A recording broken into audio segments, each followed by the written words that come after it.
Si vous avez un jour rêvé de tout pouvoir contrôler par la voix, les mains dans les poches comme Marty McFly Jr. dans Retour vers le futur 2, sachez que grâce à la polyvalence de Home Assistant et l'intelligence artificielle de Google, c'est désormais possible.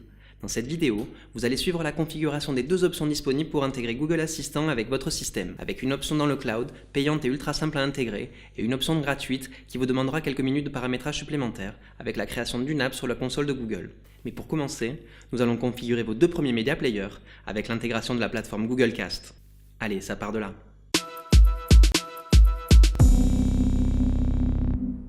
Avec le composant Media Player introduit dans la version 0.7 de Home Assistant, vous aurez la possibilité d'interagir avec les lecteurs multimédia de votre réseau. À ce jour, 67 composants sont disponibles. Avec une liste aussi large, l'un de vos appareils se trouve certainement ici. Pour contrôler vos enceintes connectées et vos appareils Google, vous devrez donc intégrer le composant Google Cast. Comme ce fut le cas pour les systèmes Philips Hue et Logitech Harmony, les appareils Google Cast, tels que les téléviseurs Android, les enceintes connectées et les Chromecast, seront automatiquement découverts si vous activez le composant Discovery. Notez que les appareils Cast ne pourront pas être découverts s'ils sont sur un autre sous-réseau qu'Home Assistant. Si vous êtes dans ce cas, vous devrez ajouter le composant Cast sur votre fichier de configuration .yaml et configurer directement l'adresse IP de vos périphériques Cast. Et si vous êtes sur un VLAN différent, vous devrez peut-être activer la multidiffusion DNS ou MDNS sur votre routeur. Dans cette installation, le composant Discovery est activé, alors je vais configurer Google Cast en me rendant sur le menu Configuration et en cliquant sur l'onglet Intégration. Depuis cette page, la plateforme est bien disponible dans les appareils découverts. Il ne me reste plus qu'à cliquer sur l'option Configurer, puis sur le bouton Submit pour compléter cette intégration en 2 clics. Vous aurez la possibilité de renommer vos appareils, et ici, comme vous le voyez, Home Assistant a aussi intégré le groupe d'enceintes créé depuis l'application Google Home. Vous aurez aussi, si vous le souhaitez, la possibilité d'attribuer une pièce pour chaque enceinte. Ensuite, pour ajouter vos Media Players à l'interface, vous n'aurez plus qu'à vous rendre sur la page de configuration de l'interface utilisateur en cliquant sur le bouton menu dans le coin supérieur droit. Depuis cette page, vous devrez cliquer sur le bouton plus et choisir la carte Media Control. Pour finir, sélectionnez votre Media Player dans le menu déroulant. Enregistrez vos réglages et quittez l'éditeur. Dans le tuto précédent, nous avions ajouté 2 boutons avec la carte Entity Button, et comme vous avez pu vous en rendre compte, malheureusement, ces boutons ne changent pas de couleur avec les inputs boolean, mais seulement avec les composants light et switch. Nous allons donc corriger ça avec la création de votre première carte custom. Pour pouvoir utiliser ce type de carte, vous allez devoir créer un dossier nommé www dans votre volume config. Dans ce dossier, en plus d'y ajouter vos cartes custom, vous pourrez y déposer vos icônes, vos sons et d'autres éléments permettant de pimper votre système. Pour vous simplifier la tâche, j'ai préparé un petit fichier zip avec le dossier en question que je vous invite à télécharger depuis le descriptif. Dézippez ce fichier avec le logiciel de votre choix et faites glisser le dossier www à la racine de votre volume config. Le dossier contiendra un sous-dossier et 2 cartes custom. Je vous ai aussi ajouté dans le zip le fichier tuto07.yaml qui contient le code nécessaire pour mener à bien le tutoriel.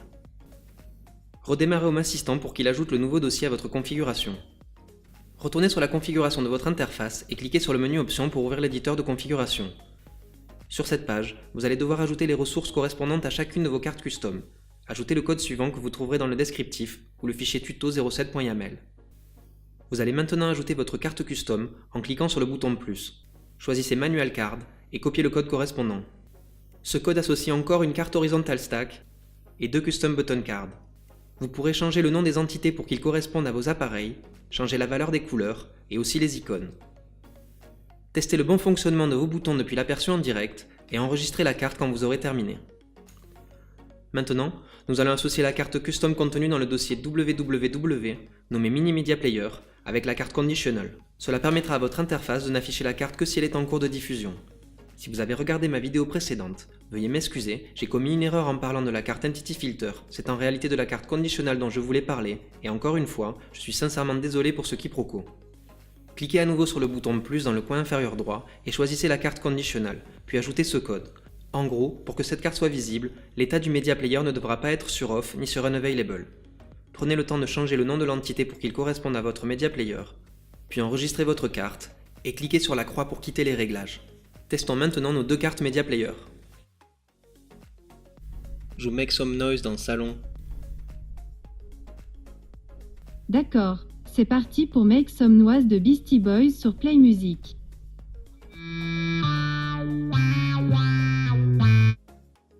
Stop. Joue The Sound of Silence dans chambre. D'accord, C'est parti pour The Sound of Silence à partir de Play Music sur chambre. Arrête la diffusion.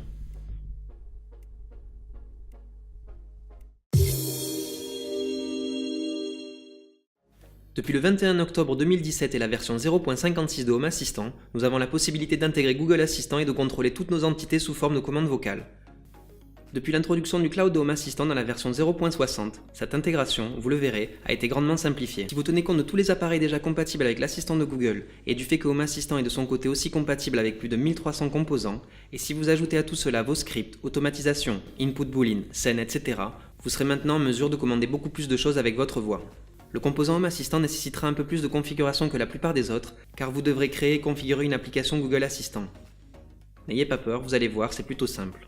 En premier lieu, pour continuer ce tuto, votre configuration de Home Assistant doit être accessible de l'extérieur avec un nom d'hôte et un certificat SSL, sans quoi vous ne pourrez pas mettre votre système en relation avec les serveurs de Google. Si vous n'avez pas encore intégré cette fonctionnalité essentielle avec l'add-on DuckDNS, vous pourrez le faire simplement en suivant mon deuxième tuto consacré à Home Assistant. Une fois que vous aurez satisfait à cette exigence, vous devrez commencer par créer une clé API avec la console API de Google Cloud. C'est un réglage essentiel, car il vous permettra par la suite de mettre à jour vos appareils sans dissocier et relier votre compte. Connectez-vous à la plateforme Google Cloud et acceptez les conditions d'utilisation. Cliquez sur Créer et choisissez un nom pour votre projet. Puis cliquez à nouveau sur Créer. Sélectionnez votre projet dans la barre supérieure et sur la page suivante, cliquez sur Activer pour initialiser le service HomeGraph API. Ensuite, cliquez sur Identifiant dans la barre latérale, puis sur Configurer l'écran d'autorisation. Cliquez maintenant sur l'onglet Identifiant. Dans le menu déroulant, sélectionnez l'option Clé API. Je vous conseille de restreindre votre clé pour plus de sécurité. Vous aurez besoin de cette clé pour terminer l'intégration avec Home Assistant. En cliquant sur le crayon, vous aurez aussi la possibilité de changer le nom de votre clé si vous le souhaitez.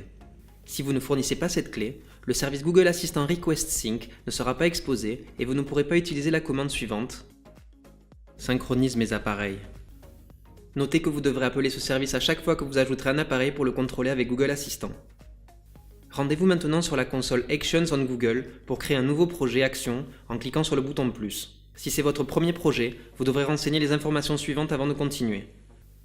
Cliquez sur Agree and Continue, nommez votre projet, puis réglez la langue et la localisation sur French et France. Puis cliquez sur Create Project. Dans l'écran suivant, choisissez Home Control pour la catégorie et Smart Home pour le type. Ensuite, sous Quick Setup, sélectionnez Name Your Smart Home Action. Vous devrez maintenant choisir un nom que vous utiliserez pour appeler votre assistant personnel avec vos appareils Google. Je préfère utiliser Home Assistant, mais vous pourrez très bien utiliser quelque chose de plus personnel. Vous aurez aussi la possibilité de tester la prononciation de votre nom avant de sauvegarder. Ensuite, dans la barre latérale, cliquez sur Build et sur Action, puis sur Add Your First Action.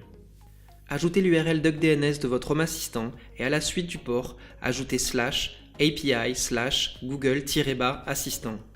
Puis cliquez sur Done. Retournez sur Overview, ce qui vous ramènera à l'écran d'accueil de votre application. La liaison de compte est requise pour que votre application puisse interagir avec Home Assistant. Vous devrez la configurer dans la section Quick Setup en cliquant sur Account Linking. Laissez la valeur par défaut sur No et sélectionnez Next. Dans le type de liaison, sélectionnez Auth dans la première cellule et Authorization Code dans la deuxième. Puis cliquez sur Next. Dans la partie suivante, vous allez devoir entrer ce code qui sera le même pour tout le monde, en faisant bien attention à garder le / à la fin de l'adresse. Vous pourrez une fois de plus le trouver dans le descriptif. Pour le client secret, vous pourrez rentrer ce que vous voulez, Home Assistant n'a pas besoin de cette information.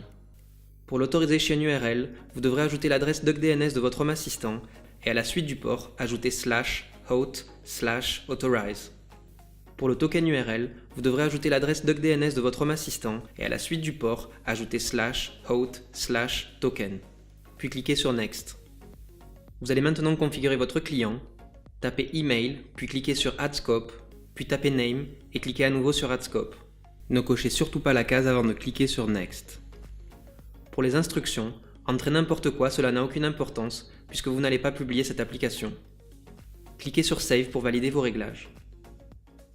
Cliquez maintenant sur Simulator sous le titre Test, et ensuite sur Visit Activity Controls. Sur cette page, enclenchez le bouton L'activité sur le web et les applications, puis quittez la page. Cela créera une nouvelle version de l'application de test. Vous n'aurez pas à la tester, mais vous devrez quand même générer cette version provisoire de l'application.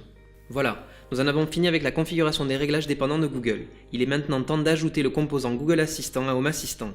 Ouvrez votre fichier de configuration .yaml et ajoutez le composant Google Assistant. Renseignez votre Project ID que vous retrouverez sur votre console Actions on Google.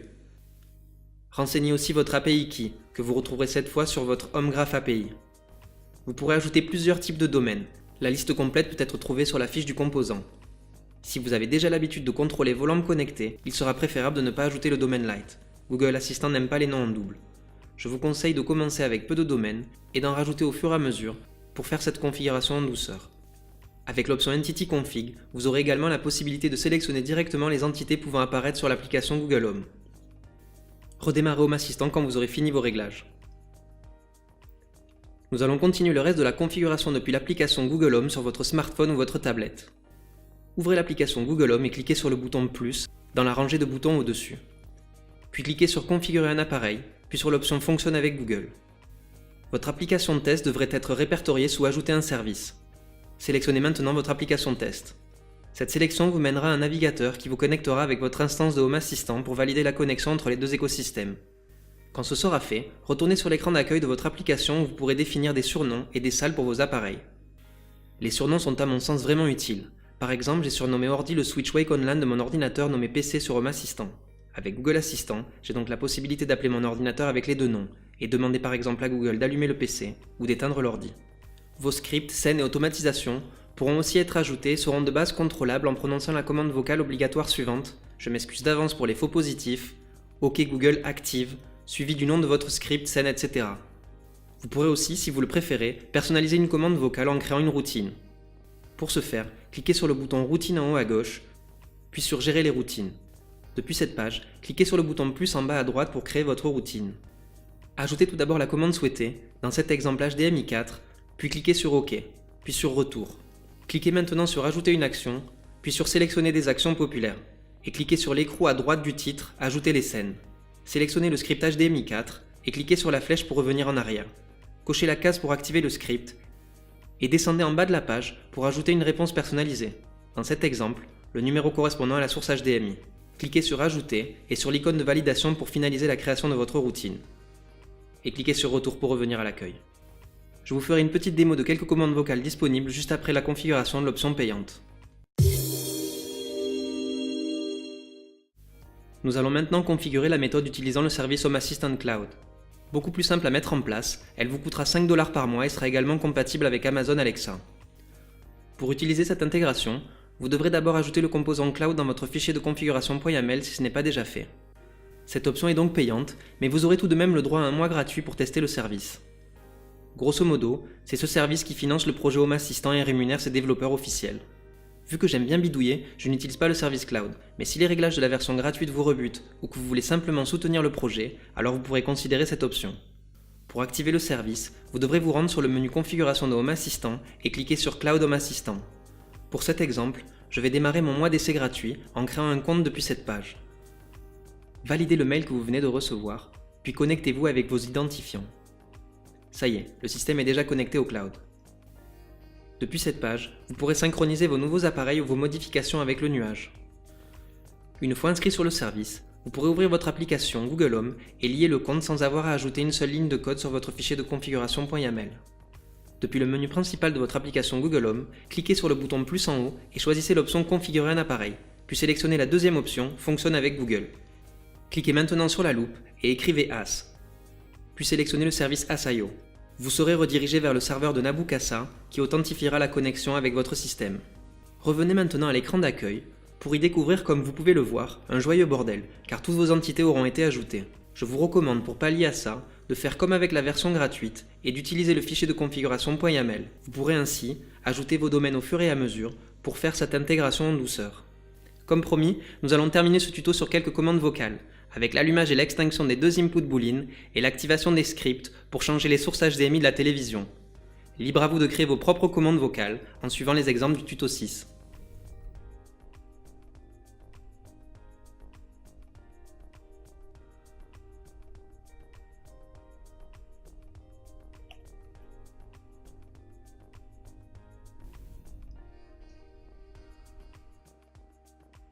Active HDMI 2. Ok, j'active HDMI 2. Active HDMI 3. Très bien, j'active HDMI 3. Active HDMI 4. Ok, j'active HDMI 4.